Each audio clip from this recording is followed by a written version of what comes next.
ಸತೀಶ್ ಜಾರಕಿಹೊಳಿ ಅವರಾಗಿರ್ಬೋದು, ಸಂತೋಷ್ ಲಾಡ್ ಅವರಾಗಿರ್ಬೋದು, ಈ ರೀತಿ ಕಾರ್ಯಕ್ರಮಗಳನ್ನ ಹಮ್ಮಿಕೊಳ್ಳೋದು ಒಂದು ರೀತಿ ಮಾದರಿ ಕಾರ್ಯ ಅನ್ನೋದು. ಬಹುಶಃ ನಮ್ಮ ಜನಮಾನಸರಿಗೆ ರಾಜಕಾರಣಿಗಳಂದ್ರೆ ಹಣ ಮತ್ತು ಅಧಿಕಾರದ ಹಿಂದೆ ಮಾತ್ರ ಇರ್ತಾರೆ ಅನ್ನುವಂತಹ ಆಲೋಚನೆ ಇರ್ತಿತ್ತು. ಇದಕ್ಕೆ ವಿರೋಧಾಭಾಸ ಅನ್ನೋ ರೀತಿಯಲ್ಲಿ ರಾಜಕಾರಣಿಗಳು ಜನಸಾಮಾನ್ಯರನ್ನು, ಪ್ರಜೆಗಳನ್ನು, ನವ ಮತದಾರರನ್ನು ದಾರ್ಶನಿಕರ ಮೂಲಕವಾಗಿ ಮುಗ್ಧ ಮನಸ್ಸುಗಳನ್ನು ಪ್ರಬುದ್ಧರನ್ನಾಗಿ ಮಾಡ್ತಾ ಇರುವಂಥದ್ದು ಬಹಳ ಸಂತೋಷಕರ ವಿಚಾರ. ಹಾಗೂ ಇಲ್ಲಿ ಯಾವುದೇ ರೀತಿಯಾಗಿರುವಂತಹ ರಾಜಕಾರಣದ ಒತ್ತಡಗಳಿಲ್ಲದೆ ಕೇವಲ ದಾರ್ಶನಿಕರ ವಿಚಾರಗಳು, ಅವರ ಮೌಲ್ಯಯುತವಾಗಿರುವಂತಹ ಒಂದು ವಿಚಾರಧಾರೆಯನ್ನು ಜನಗಳಿಗೆ, ಪ್ರಜೆಗಳಿಗೆ, ಅರ್ಥಾತ್ ಯುವ ಸಮೂಹಕ್ಕೆ ಮುಟ್ಟಿಸುವಂಥ ಕೆಲಸ ಮಾಡ್ತಿದ್ದಾರೆ.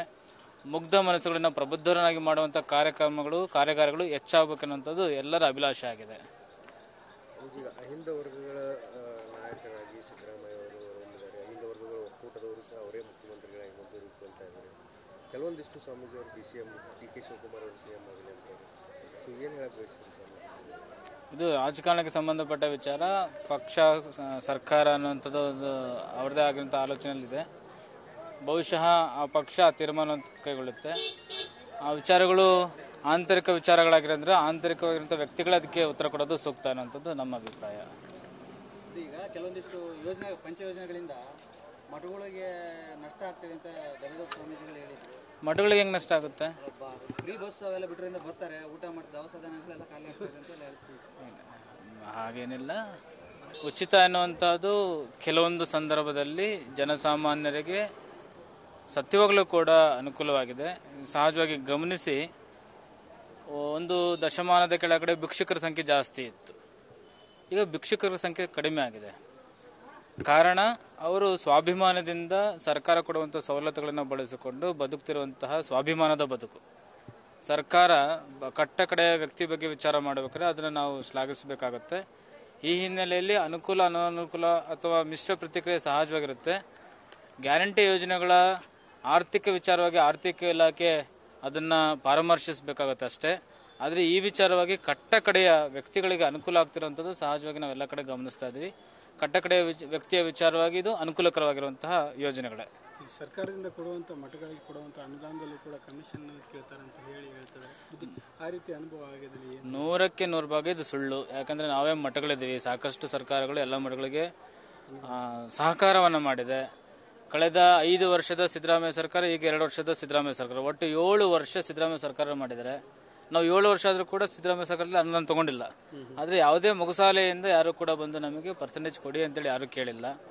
ಕೆಲವೊಮ್ಮೆ ಇದೆಲ್ಲ ಊಹಾಪೋಹಗಳಿರ್ಬೋದು, ಅಥವಾ ಯಾರೋ ಬೇರೆ ರೀತಿಯಾಗಿರುವಂತಹ ಒಂದು ವ್ಯಕ್ತಿಯ ತೇಜೋವಧೆ ಮಾಡುವಂತಹ, ವ್ಯಕ್ತಿತ್ವನ ಹರಣ ಮಾಡುವಂತಹ ಕೆಲಸವನ್ನು ಯಾರೋ ಪಡಸಾಲೆಯಲ್ಲಿ ಚರ್ಚಿಸುವಂಥದ್ದು ಆಗ್ತಿರ್ಬೋದು. ಇದಕ್ಕೆ ಸಾಕ್ಷಿ ಆಧಾರಗಳಾಗಲಿ ಅಥವಾ ಈ ಥರದ ಯಾರೇ ನಾವು ಕೊಟ್ಟು ಮಾಡಿಸ್ಕೊಂಡಿದ್ದೀನಿ ಅಂತ ಉದಾಹರಣೆಗಳೆಲ್ಲೂ ಇಲ್ಲ.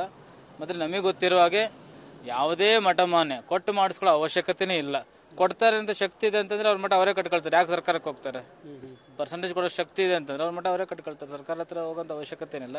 ಹಾಗಾಗಿ ಇದೆಲ್ಲ ಸತ್ಯಕ್ಕೆ ದೂರವಾಗಿರುವಂಥದ್ದು. ಸರ್ಕಾರ ನಮಗೆ ಗೊತ್ತಿರುವ ಹಾಗೆ ನಮ್ಮ ಸಮುದಾಯದ ಅನೇಕ ಕಾಂಟ್ರಾಕ್ಟ್ದಾರಗಳಿದ್ದಾರೆ, ಅನೇಕ ಬೇರೆ ಬೇರೆ ಕೆಲಸಗಳು ಮಾಡಿದರೆ ಎಲ್ಲೂ ಕೂಡ ಪರ್ಸೆಂಟೇಜ್ ವಿಚಾರಗಳು ನಮ್ಮ ಗಮನಕ್ಕೆ ಬಂದಿಲ್ಲ. ತಾವು ಒಂದು ಸಿದ್ದರಾಮಯ್ಯ ಅವರ ಸರ್ಕಾರ 7 ವರ್ಷದ ಸರ್ಕಾರ, ಅದರಲ್ಲಿ ಯಾವುದೇ ರೀತಿ ಅನುಭವ ಆಗಿಲ್ಲ ಅಂತಂದ್ರೆ ಬೇರೆ ಸರ್ಕಾರದಲ್ಲಿ ಆ ರೀತಿ ಅನುಭವ ಆಗಿಲ್ಲ? ಯಾವುದೂ ಆಗಿಲ್ಲ. ನಾನು ಸಿದ್ದರಾಮಯ್ಯ ಇದ್ದಾರೆ ಅಂತ ಸಿದ್ದರಾಮಯ್ಯ ಹೇಳ್ತೀನಿ. ಯಾವುದೇ ಸರ್ಕಾರ ಮಠಮಾನ್ಯಗಳಿಗೆ ಪರ್ಸೆಂಟೇಜ್ ಕೇಳಿರೋದು ಉದಾಹರಣೆನೇ ಇಲ್ಲ. ಹಿಂದುಳಿದ ವರ್ಗಗಳ, ದಲಿತ ಮತ್ತು ಶೋಷಿತ ಸಮುದಾಯಗಳ ಒಕ್ಕೂಟದ ನೇತೃತ್ವದಲ್ಲಿ ನೀವು ಸ್ವಾಮೀಜಿಗಳನ್ನು ಮಾಡ್ತೀವಿ. ಸರ್ಕಾರಕ್ಕೆ ಏನು ಮನವಿ ಮಾಡಕ್ಕೆ ಬಯಸ್ತೀರಿ ಸರ್ ಸ್ವಾಮೀಜಿ ಅಂತ? ಸರ್ಕಾರ ಈಗಾಗಲೇ ಕಟ್ಟ ಕಡೆಯ ವ್ಯಕ್ತಿ ಬಗ್ಗೆ ಆಲೋಚನೆ ಮಾಡ್ತಾ ಇದೆ. ಇನ್ನೊಂದಿಷ್ಟು ವೇಗವಾಗಿ, ಇನ್ನೊಂದಿಷ್ಟು ತ್ವರಿತವಾಗಿ ಈ ಸಮುದಾಯಗಳನ್ನು ಪ್ರಬುದ್ಧರನ್ನಾಗಿ ಮಾಡೋದಕ್ಕೆ ನಾನು ಬಹಳ ಮುಖ್ಯವಾಗಿ ಸರ್ಕಾರಕ್ಕೆ ಕೇಳುವಂಥದ್ದು, ಅನೇಕ ಭಾಗ್ಯಗಳನ್ನು ಕೊಟ್ಟಿದ್ದೀರ. ಆಕ್ಚುಲಿ ನಮ್ಮ ತತ್ವದ ಗುಣ, ನಾವೇನು ಸಾಂಸ್ಕೃತಿಕ ನಾಯಕ ಬಸವಣ್ಣ ಅಂತೇಳಿ ನಾವು ಈಗಾಗಲೇ ಘೋಷಣೆ ಮಾಡ್ಕೊಂಡಿದ್ವಿ, ಅವರ ತತ್ವದ ಅಡಿಯಲ್ಲಿದ್ದೀವಿ. ಸರ್ಕಾರ ಈ ಪೂರಕವಾಗಿ ಕಾಯಕ ಭಾಗ್ಯಗಳನ್ನು, ಕಾಯಕ ಯೋಜನೆಗಳನ್ನು ಕೊಡಬೇಕು. ಎಲ್ಲ ಸಮುದಾಯದ ಕುಲವೃತ್ತಿನ ನಂಬಿದ್ದು ಬದುಕುವಂಥ ಅನೇಕ ಜನರಿಗೆ ಕುಲವೃತ್ತಿಯಲ್ಲಿ ಸರ್ಕಾರ ಒಂದು ಮಾರ್ಕೆಟಿಂಗ್ ಮಾಡಿಕೊಡುವಂಥ ಕೆಲಸಗಳಾಗಬೇಕು. ಯುವಕರಿಗೆ ತನ್ನದೇ ಆಗಿರುವಂತಹ ಸ್ವಾವಲಂಬಿ ಬದುಕನ್ನು ಕಟ್ಕೊಳ್ಳುವಂತಹ ಉದ್ಯೋಗ ಭಾಗ್ಯಗಳನ್ನು ಕೊಟ್ಟರೆ ಇನ್ನೊಂದಿಷ್ಟು ಸರ್ಕಾರ ಖಜಾನೆ ತುಂಬುವಂಥ ಕೆಲಸವನ್ನ ನಮ್ಮ ಯುವಕರು ಮಾಡ್ತಾರೆ. ಕಾಯಕಕ್ಕೆ ಆದ್ಯತೆಯನ್ನು ಸರ್ಕಾರ ಹೆಚ್ಚಿಕೊಡ್ಬೇಕಂತೇಳಿ ಮನವಿಯನ್ನು ಮಾಡ್ತೇವೆ. ಕೆಲವೊಂದಿಷ್ಟು ಮಠಾಧೀಶರು ಒತ್ತಾಯ ಮಾಡ್ತಾ ಇದ್ದಾರೆ. ಗ್ಯಾರಂಟಿ ಯೋಜನೆ ನಿರುದ್ಯೋಗ ಹೆಚ್ಚು ಮಾಡ್ತಾ ಅಂತ ಒಬ್ಬರು ಸ್ವಾಮೀಜಿ ಸ್ಟೇಟ್ಮೆಂಟ್ ಕೊಟ್ಟಿರೋದು. ಸೋಮಾರಿಗಳಾಗ್ತಾ ಇದ್ದಾರೆ ಅಂತ ರಂಭಾಪುರಿ ಶ್ರೀಗಳು ಹೇಳಿದ್ರು. ಬಹುಶಃ ನಮ್ಮ ಮಠದಲ್ಲಿ ಕೆಲಸ ನಡೀತಾ ಇದೆ. ಇನ್ನೂ ನಾವು ಕೆಲಸಗಾರನ ಹುಡ್ಕೋದಿಲ್ಲ, ಹುಡ್ಕೊಂಡು ಬರ್ತಾ ಇದ್ದಾರೆ, ಕೆಲಸ ಇದ್ರೆ ಕೊಡಿ, ಕೆಲಸ ಇದ್ರೆ ಕೊಡಿ ಅಂತೇಳಿ. ಬಹುಶಃ ಆ ಥರದೇನು ಸಮಸ್ಯೆಗಳು ನಮ್ಮ ಭಾಗದಲ್ಲಿ ಆಗಿಲ್ಲ. ಆಮೇಲೆ ಮನುಷ್ಯ ಅಂದಮೇಲೆ ಮಿಶ್ರ ವ್ಯಕ್ತಿತ್ವ ಇರುತ್ತೆ. ಕೂತು ತಿನ್ನುವಂಥ ವ್ಯಕ್ತಿನೂ ಇರ್ತಾನೆ, ಹಸಿದು ತಿನ್ಬೇಕು ಅಂತ ವ್ಯಕ್ತಿ ಇರ್ತಾನೆ. ಹಸಿದು ತಿನ್ನುವಂತನ ಕಾಯಕ ಮಾಡಿ ಹಸ್ಕೊಳ್ತಾನೆ, ಆತ ಬದುಕ್ತಾನೆ. ಆ ಹಿನ್ನೆಲೆಯಲ್ಲಿ ಕೆಲವೊಂದು ಪ್ರಕರಣಗಳು ಇಡೀ ಸಂಪೂರ್ಣ ಚಿತ್ರಣ ಅದು ಸಾಂಕೇತಿಕ ಆಗೋದಿಲ್ಲ. ಆದರೆ ಗ್ಯಾರಂಟಿ ಯೋಜನೆಯಿಂದ ಕರ್ನಾಟಕ ಸರ್ಕಾರಕ್ಕೆ ಒಳ್ಳೆಯದಾಗಿದೆ. ನ್ಯೂಸ್ ಫಸ್ಟ್ ನಿರ್ಭೀತಿಯಿಂದ ನಿಮ್ಮ ಪರವಾಗಿ.